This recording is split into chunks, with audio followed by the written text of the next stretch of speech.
On today's episode, we have a good old Ottawa boy. He loves talking marketing and hockey. He is a solutions-oriented business professional. He can aid your brand to develop a cost-effective marketing/partnership program. He is an account director of corporate sponsorships for Senators Sports and Entertainment. He also has some moves on and off the ice. Let me introduce Jake Rupert. Ladies and gentlemen, Jake Rupert. Hey Jake, how's it going? Hey Frank, good to be on the air. How are you doing today? I'm awesome. So let's just tell everyone how we met, kind of crazy story. So while I was in Hangzhou, China with the West Lakers hockey program, one of the goalies in Hangzhou, China was also from Ottawa, and you came to visit him and you came to one of the games, and that's how we met. And since you're from Ottawa and I'm from Ottawa, now we're like best buds. Yeah, pretty much. That's how it was. My best friend was living over there at the time. I was fortunate enough to go visit him, and on my travels and my pursuits, got across to meeting you through the West Laker hockey program. And you made quite a name for yourself over there as mayor of China, eh, Frank? Oh, no. Maybe Hangzhou, not China. So tell us a little bit about yourself and how you got to where you are working with the Sens. Like similar people that you've had on your podcast, it all starts with your educational foundation. And for me, kind of day one, like most Canadian, boys that love hockey, once you realize your NHL dream might come a bit short, you kind of transition and start thinking about, what can you do within the sport and sport business landscape. And for me, I always kind of had a passion and desire to get into sport marketing and sponsorship at the professional sport level, even in particular for the Ottawa Senators, growing up and being born in Ottawa, raised. So after high school, went to the University of Ottawa, undergraduate in human kinetics and minor in business administration, pretty much as close as to a program as kind of sport management undergraduate level there. And then following that, I did my master's in sport management, again at the University of Ottawa, really focusing on brand protection, marketing activation, and sponsorship. Going to university, what prepared you the most to get to the position you are now? What was your biggest takeaway from university to get you ready? Yeah, I think it's kind of the intangibles in just terms of building, good work etiquette, study habits, knowing how to prioritize different tasks and working on different items simultaneously. It's more of those qualities that you kind of learn in university and take with you than life. Then I would say those kind of those skills that you might think might be more at the forefront in terms of classes and individual items. I mean, everything you do through university is helpful from an educational standpoint, but I think the takeaways really are those hard skills that you use in all facets of your life, rather than some of those soft skills that might relate to specific courses that you take. Because since Ottawa only has one major sport team, like I guess CFL too, but it's very competitive because, like you said, all young hockey players who don't make it to the NHL want to work in the hockey industry. How did you get your foot in the door? How did you knock on the door? How did you get in? Yeah, I mean, I think for anyone who's done school, the absolute best way to get your foot in the door is through either an internship or a co-op placement. I would say at the Senators, we very much look to onboard our interns into full-time staff members, should they have that desire and work ethic. So definitely that's your best foot in. You need to have some practical on-the-job work experience, and usually internship and co-op placements are the best way to get that for your field of interest. So what was your first internship with the Sens? What department, what position, what did you do? Yeah, so part of my 2 university degrees, both undergraduate and master's, there was an internship component required. So I did both with the Ottawa Senators, actually. Undergraduate, I did with the group sales department, trying to really target and reach those university students through the Senators Student Army program. Enjoyed doing that, but really realized that that wasn't for me. And then with my master's degree, I did it in corporate partnerships, and enjoyed that much greater, and that ultimately kind of funneled me into my first position with the Senators as a coordinator, and then I've kind of worked my way up the chain of commands now.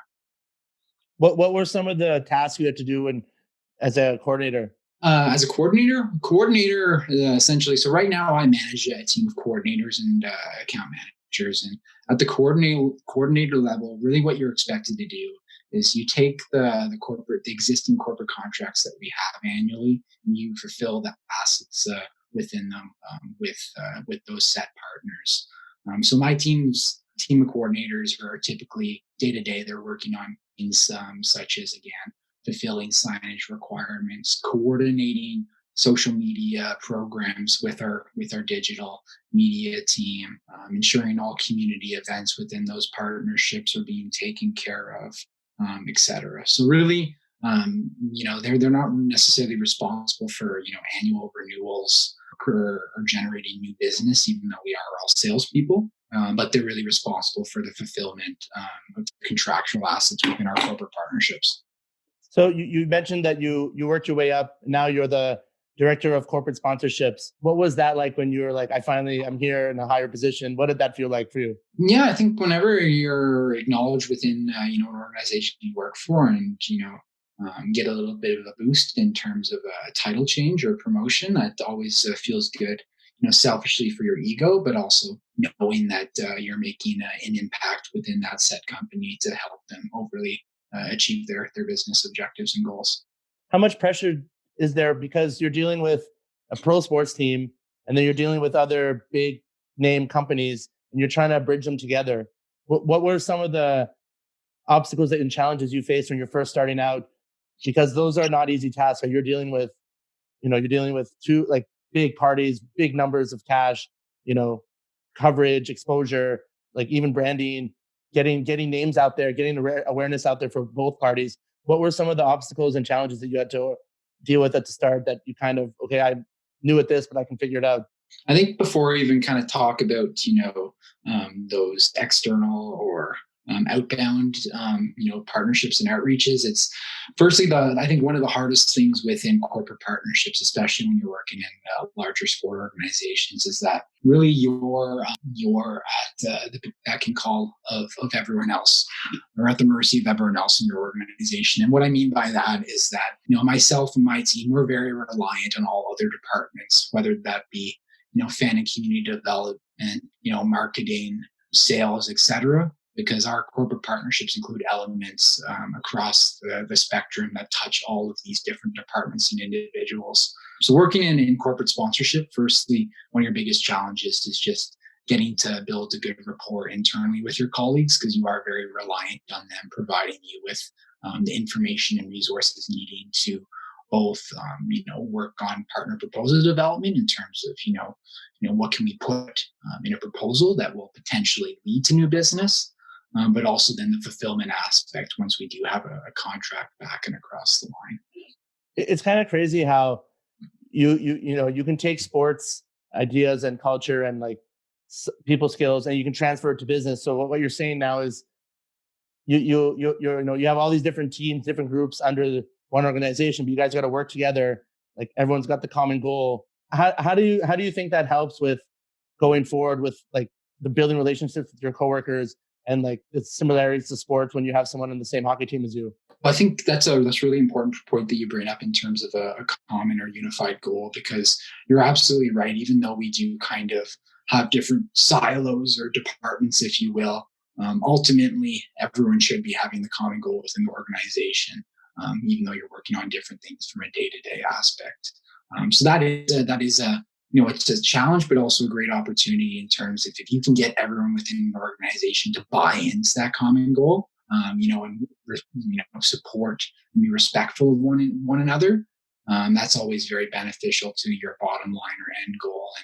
And for us within our organization, it's really that realization and understanding that it may seem like your priorities may always be at the forefront of your to-do list, but really, we're all reliant so much on each other that it's important to make time and block off time within our schedules as we see fit to help our respective colleagues with their many needs and requests. I love what you're saying, because it's probably like a fast-paced environment and maybe a lot of deadlines, a little bit of high pressure, and trying to get things done, but there's so many hands trying to move the wheel going. What's everyone's approach to realizing like, okay, we're in this together. It's not all about you. Let's figure it out together, not just individually. Like, how important is that with culture and the environment? Yeah, I mean, it's really important. I think, within our organization collectively, our ultimate goal is, to win a Stanley Cup and bring the Stanley Cup back to Ottawa. Then as you kind of filter down to, more tactical goals within that, we all have separate goals and objectives that, whether it be, my individual objectives that I'm targeted to meet, or, collectively as a department, or then even further down, as an organization, what do we want to accomplish on the business side annually, year over year?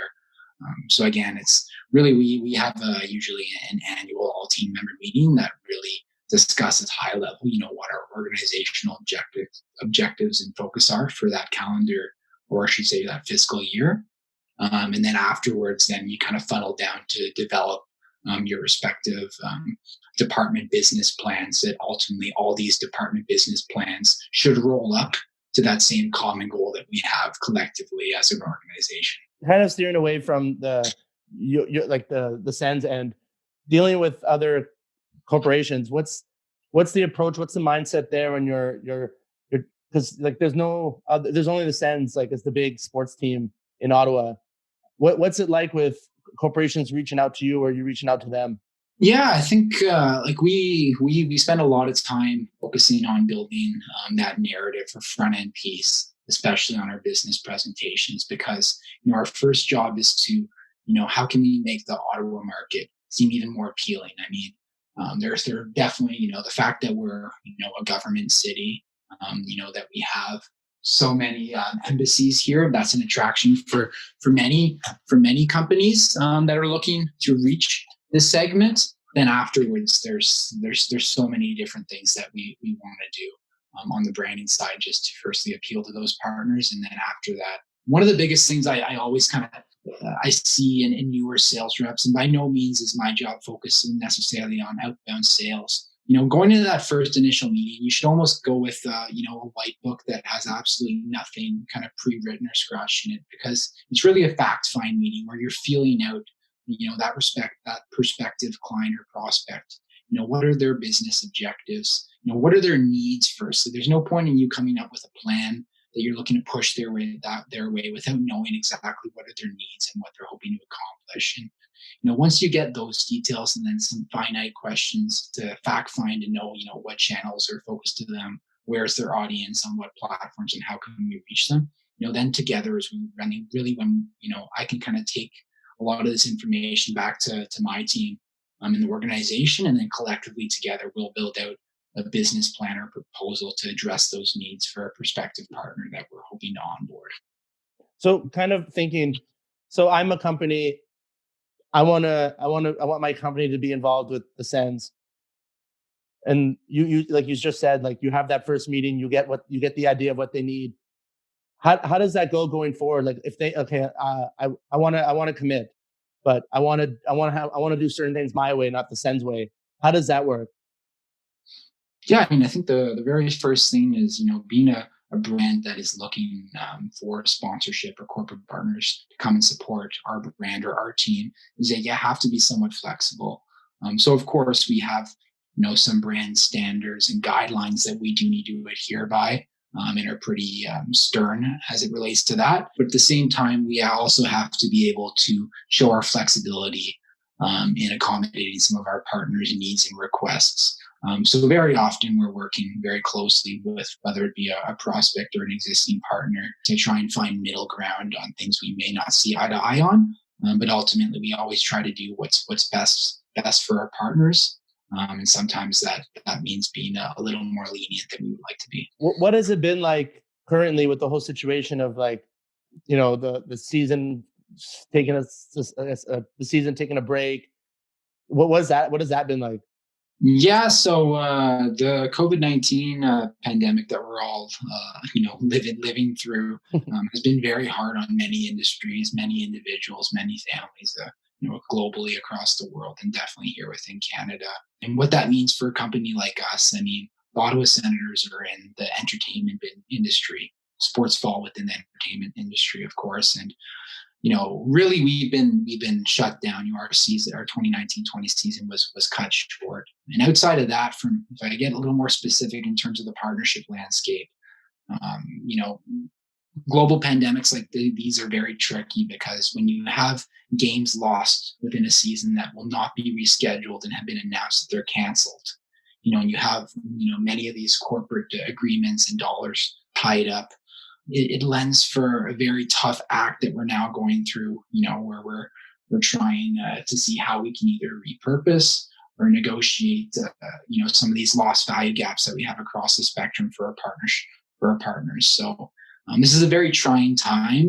There's a lot of organizations, may have been marketing with us and no longer have those funds available due to COVID-19. And there's others that, are just looking for, fair market value for, partnership assets that they may have missed due to canceled games. So now's the time to be, very personal, very understanding, get to know, some of your colleagues and your partners better. And at the same time, very much we're wearing our business caps in terms of, trying to balance the books as it relates to lost values and look ahead to, when return to play comes here for hockey.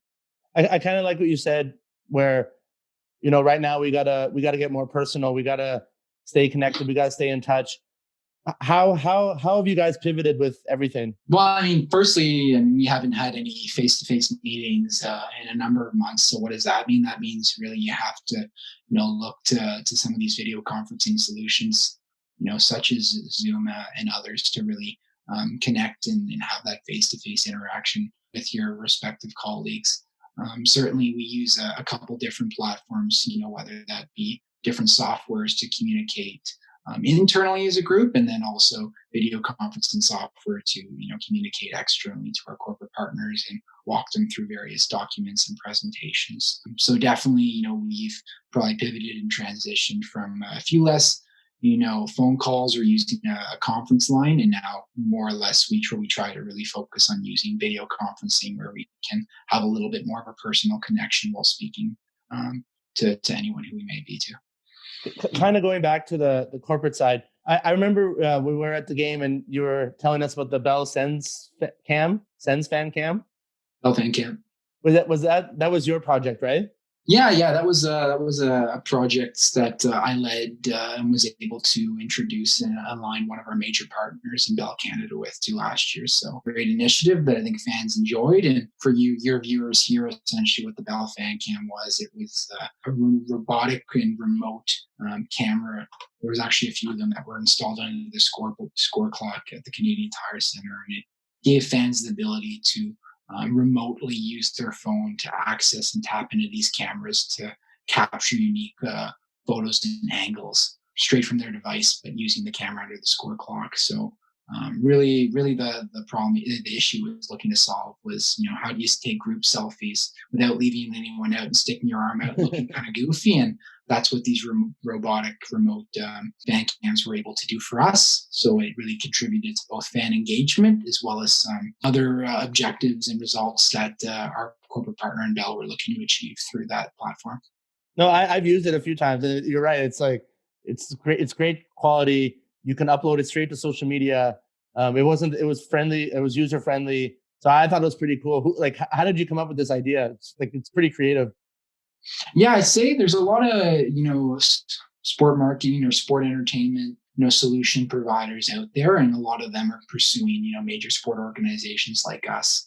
I actually met at the time the individual from this company at the Hockey Hall of Fame, an event that we were hosting as an organization in person. And, from then, usually have a couple conversations, and that leads to one thing and another. And I think, being in my role with the Senators and in partnerships, you're leading a team, you never want to say no when a solutions provider approaches you, because you don't know what the opportunity may be that exists. So I really try and say yes to that first call, regardless of what I might think about the concept or idea going in, and give it a fair chance. And a lot of time you're surprised when you see the live demo of any experience that may be beneficial, to us as an organization, or might be very fitting to align to one of our corporate partners. The best way for me to understand what's out there and what's in the landscape to improve some of our sport partnerships is through some of these these calls, which I very often do take. What were some of the other? No, I like what you said, where take the call, give the person a chance, listen, because you never know, it and it might even be worth it. You don't want to miss an opportunity that was just like, I should have just taken that, quick call. Yeah. Yeah, I mean, just like you said, we have a bunch of these companies that approach us quite frequently, trying to sell their platform, product, or service. And for us, it's firstly trying to understand: do we see a benefit in that platform? And if we do, then very often it's okay, great. We'd love to partner with you, but how do we offset a lot of those hard costs? And usually, how we do so is through corporate sponsorship. So then, we can see the benefit as an organization, whether that be from a fan engagement standpoint that solution or platform might provide. But at the same time, we're offsetting some of those hard costs by involving a corporate partner, and then tailoring those experiences to meet whatever objectives or ROI that they would like to see from it. I like this because it's all corporate. It's like 2 or 3 different three-way partnerships. Yeah, it's a 3-way partnership. But in the end, it's for the fans, and it's very interesting because the fans would have, like, most of them wouldn't even think about something like this. They're probably like, oh, the Sens thought of it and they just did it. Like, they, maybe they didn't think that they'll have something to do it, or there's a third party. So it's pretty cool. What were some of the other projects that you've worked on that you've implemented since being with the Sens? Yeah, well, I think before we even get to that one, I think you hit home on the fan. Everything we do within an organization relates back to the fans, because when you work for entertainment company, and specifically sports here, is that without the fans, you don't have an entertainment spectacle. Without an entertainment spectacle, you don't have corporate partnerships, you don't have ticket revenue, you don't have concession revenue. So really, everything we do comes down to appeasing our fans and improving their experience. So that's very often, in my world, is talking with corporate partners to not only see how we can meet their objectives through sponsorship with the Senators, but also how are we doing that in a way where we're benefiting our fans through the partnership as well. So, whether that be our partners, giving out giveaways, as fans enter the building, or, working with us to benefit our fans on the experience side in game, such as the Bell Fan Cam. Everything we do in all facets of our business relate back to our fans and making sure they have the most enjoyable experience when they walk through our doors.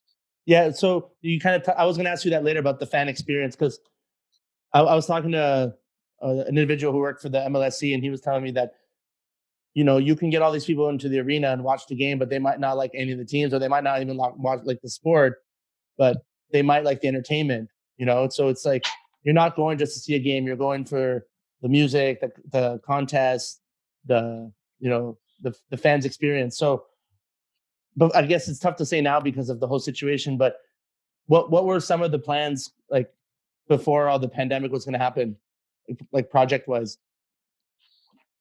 Yeah, I mean, I can't speak kind of the specifics of some of the things we might have down the pipeline, but certainly we wanted to, we still do, when the timing is appropriate, is to offer fans, greater spaces within the Canadian Tire Center, where they can feel engaged and be involved in some sort of activity. So I think you'll see in the next few years likely that there are more spaces that tailor to our fans through engagement, but also the experience, I think, will continue to evolve, where fans can use that second screen experience, which is evolving so fast, to not only enjoy the game they're consuming, which is what the diehard fans do, but for those individuals which you touched on, might see this more of an entertainment experience, but not follow or love hockey or the Ottawa Senators. How are we getting them involved through some sort of active second screen activity while the game's going on, to entertain and appease them, as they might be, coming into the game with someone who is a diehard, but they still want to have an enjoyable experience without caring about the on ice product. No, it's totally true, because I hate going to games with someone and they're just on their phone the whole time. And it's like, are you even going to watch the game? So kind of going away from the fan experience, going back to the corporate side, does sport sponsorship compete against digital marketing?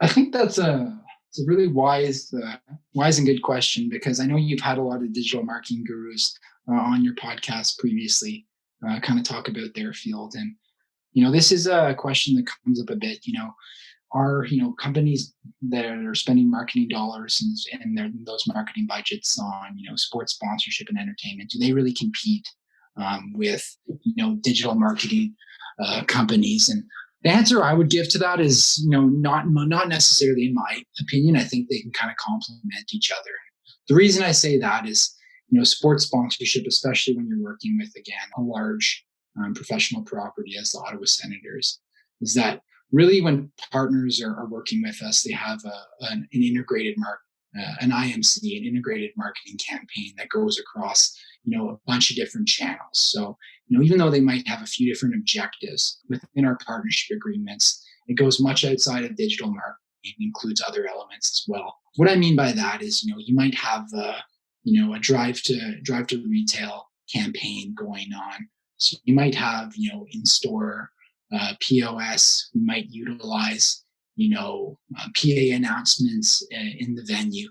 But there also, of course, would be a digital marketing component or piece to complement or support that campaign. So, as an organization, we might then, look to our social media account, which have an extensive amount of followers, and then post organically to support these campaigns. And then, SEO and digital marketing could complement those to really boost those campaigns for the benefit of our partner, whether that be awareness to drawing sales. So I usually say that, even though we as an organization, we have some digital marketing solutions in-house, very oftentimes, we might post organically and use our web and social media, but at the same time, then still go out, to external agencies, really specialize in SEO, and then support our campaigns with a display ad campaign per se. So really, I think they complement each other. They don't compete. Of course, marketing dollars at times can be scarce and it can be seen as competing. But really, sports sponsorship touches many different facets and many different channels. And digital marketing is just one of those channels we use to communicate a particular message through that medium to reach a target audience. I think what you just said is so true, because when people say marketing, it's a huge umbrella. You know what I mean? There's so many things that go under it, social media, digital marketing, digital ads. And then there's other marketing that doesn't involve, there's like getting, like you said, getting the awareness up through like foot traffic or word of mouth or, other means of like exposure. So I like what you said there. So how has sponsorship changed over the years?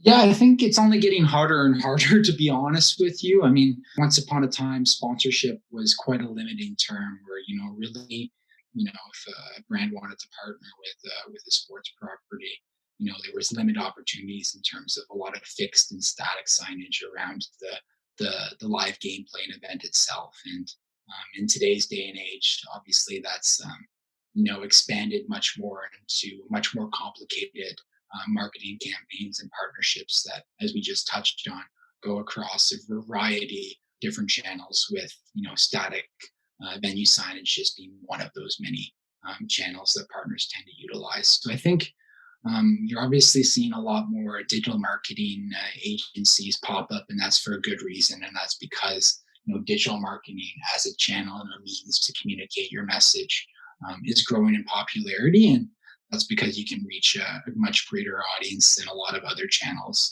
that used to be more of a primary focus. So where do you see sponsorships going down the road? I see it's continuing to evolve and using more and more digital assets and less kind of fixed or venue assets, just because those type of assets tend to be a lot more costly. And in today's day and age, the valuation standpoint, which we haven't touched on, and really seeing your ROI for an investment is being more heavily scrutinized and tracked to ensure that organizations are not only able to see the return on investment, but able to measure it. And it's a lot harder with a static sign to justify and measure if you're getting your return on value in comparison to a digital media campaign where you can actually see measurable outcomes and report against those. So I think outside of that, the other thing in my world that I think where there's going to be more and more of is that, the realization that we can't be everything in-house. We can't support, all of the requests and ideas that some of our partners might like to see. We don't have the capacity for that. So as we touched on earlier, it's now partnering more and more with these third-party solutions providers where, there's a benefit to us as an organization and our fans. Especially when we can offset the cost of bringing in that solution and that talent, if we can align with corporate partnerships, which is very much my role and task. Do you think there'll be more like kind of like three-party partnerships, collaborations? Do you think that would be something that'll happen in the future?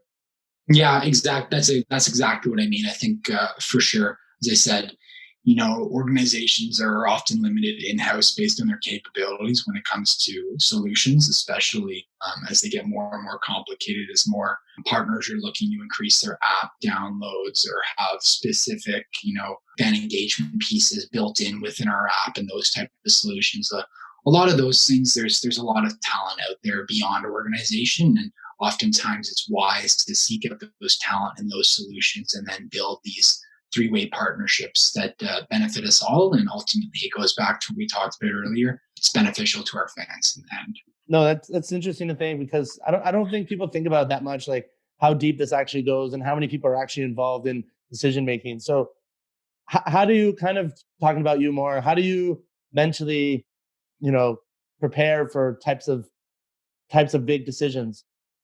In partnerships, we do have some guidelines, reporting structures, things that we need to adhere by prior to making major decisions. But at the same time, I think collaboration and just getting everyone's buy-in and feedback prior to hitting go on any major decision is a very important aspect. I mean, I used to think that quite often everything was more of a short-paced race, but really it's more of a mile run where it's more wise to kind of take your time rather than try and rush things along. No, I think it's an interesting approach, because I think more and more companies are going towards that group decision rather than just that one. Even like CEOs or bosses they'll ask their staff, like, what do you think? What do you think we should do? Like, what do you think the final decision would be? Because like, some of those people who are like lower in the ladder are actually in the trenches, and they would actually have the better answer. You know what I mean? 100%. I think you're banging on right there. And who are the people that are, and again, speaking in my world in partnerships, who are the ones that are executing against these contracts, seeing a lot of the results and, seeing what we could have done differently, all the way from kind of contract stage straight through to execution. And that usually are the frontline workers, which are, your coordinators or your account managers and whatnot. So definitely getting their feedback usually will result in greater outputs for the benefit of everyone. So we very much take that approach where everyone has a head in the say at the business table, and let's collaborate, get everyone's feedback, and then sure, if you're kind of at the front line, you may not have the ultimate say in whatever the decision or outcome may be, but at the very least, your feedback is heard, and it's in a respectful, caring setting, and it will ultimately likely have some sort of impact on the decision. No, I think it's true, because you want to feel wanted, you want to feel appreciated, and you want to be heard. And there's no point of like taking orders from someone who's like you do all the work and then they're gonna like not do it anyways. And then what's the point of you doing all the work, right? Yeah, I mean, if you're the ones that brings in the partnership and is just handing the contract over to the execution team, which is the team I manage, certainly you want a good rapport, understanding that those individuals not only feel confident, but they feel satisfied and heard to fulfill those contracts. Because ultimately, then when you hand it over again for at renewal time or whatnot, you want to make sure that they had a good partnership, and that goes straight through from the contract stage to the onboarding process to all their deliverables and everything in between. There's so many things in between. I just find it so fascinating that someone has an idea, someone approaches someone with an idea, you talk about the idea, you reevaluate the idea, you might disagree on the idea, and that can take time. It's very interesting that it must be so like rewarding that it's like, okay, we got the deal finally, now we got to execute. So it must be. What would you say to people who are trying to, maybe like new people trying to get into the corporate world, sponsorship? What would be your three like key skills to have to get the job done? I mean, there's many different roles within partnerships, and they all lend to having kind of a different skill set. If you're on my team and more or less executing and servicing existing corporate partnerships while aiding with the renewals, really my team, I look for qualities such as being very organized, having good time management skills, firstly, you got to be passionate about what you do and who you work for. So even though you might not necessarily be, in this case, a hockey fan, are you interested, in sport, and are you interested in ultimately helping brands achieve their goals and objectives, which is the nature of the business we're in. As a comparison, if you're more or less on the partnership sales team, you really need to have more of that extrovert personality where, you're not shy to, whether it be cold call or be out of the office 5 days a week doing, face-to-face meetings in usual settings, but in COVID settings, a lot of video conferencing again. But really, depending on your role and position within partnerships, it kind of lends to a slightly different skill set, I would say. Yeah, I think it's true. Like, you brought up a lot of like, these are just not normal, but like it's expected. But some people can't execute it. I mean, some people don't want to call someone; they're too shy. They're not hungry enough to put themselves out there. And I think you brought up like these are things that you see on TV or in movies or like on like we'll say LinkedIn. Like these are all skills that everyone talks about, that everyone wants. And it's interesting that not everyone has those skills, and especially if they're trying to get in like the business world. These are these are like the grassroots skills. So it's cool that you brought those up. We'll do 2 more questions, one business and one kind of fan wise. What would be your your advice to people who are just graduating, trying to get in the sports world?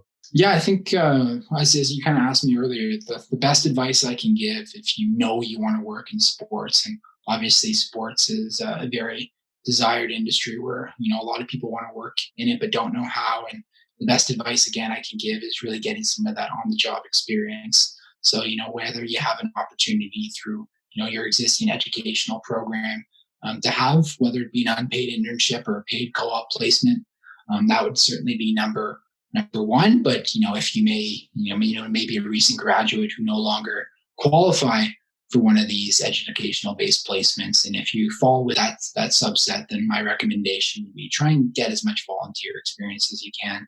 There's a lot of major sporting events in all cities that are always calling for volunteers or volunteer board of directors, depending on the size and scope of the organization, and all these different things. They still relate back to sport. They still give you an understanding of the industry, and they're still great for your resume if you're looking for a career in this industry.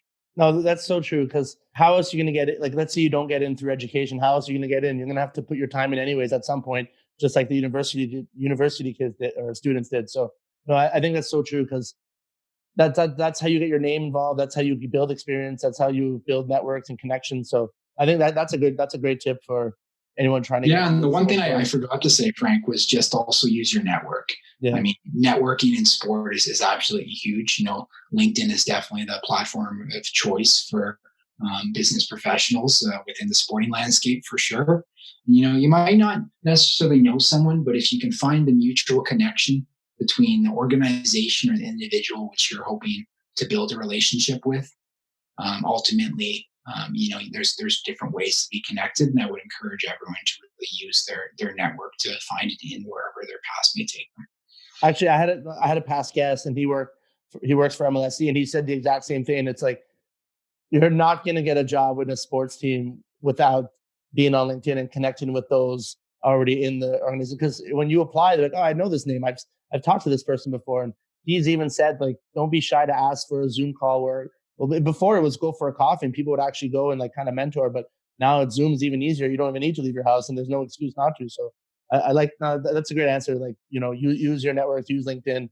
The final one, what has been your greatest fan experience? So you got the job, you're working for the Sens, but you're also a fan at the same time. What was your favorite fan experience story told by the Sens? I've been fortunate enough to be at a lot of really major sporting events that have had historical significance. Especially here in Canada. But as it relates to the Senators, I can very vividly remember, our Stanley Cup conference run that just seems like yesterday, where we were one goal away, double overtime against the Pittsburgh Penguins, Game 7.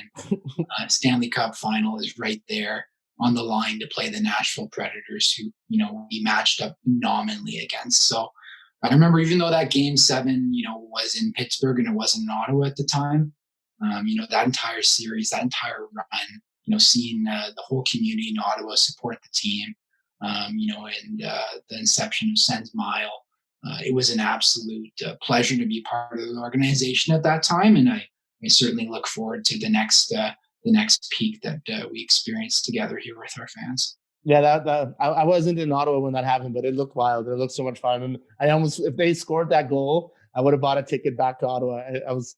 You can even ask Mike. I had the card on the table, so it would have been hard for you to watch when it's a 12-hour time difference. So yeah, I could only imagine. It was it was early in the morning, but we did it. We stayed up late and watched it, so it's all good. So yeah, perfect, man. I appreciate you taking the time. You had great advice and insight on the corporate side, and building relationships and getting the work done and execution. So really appreciate you coming out and giving us your thoughts, and can't wait to hang out with you sometime in the near future. Hey, thanks for having me, buddy.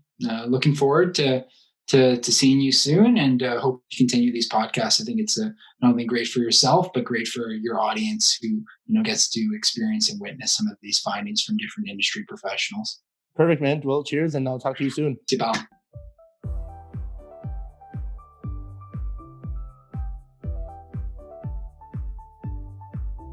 We are at the end of the podcast. Thank you for listening.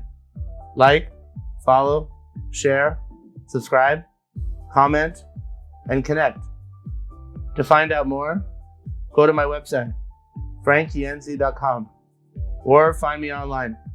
Social media, Instagram, LinkedIn, Facebook, Twitter. Figure. It. Out. Podcast. Living. That. Marketing. Life. Fuel. Marketing. Thrill. Education. Inspiration. And motivation. I am your host, Frank Ienzi.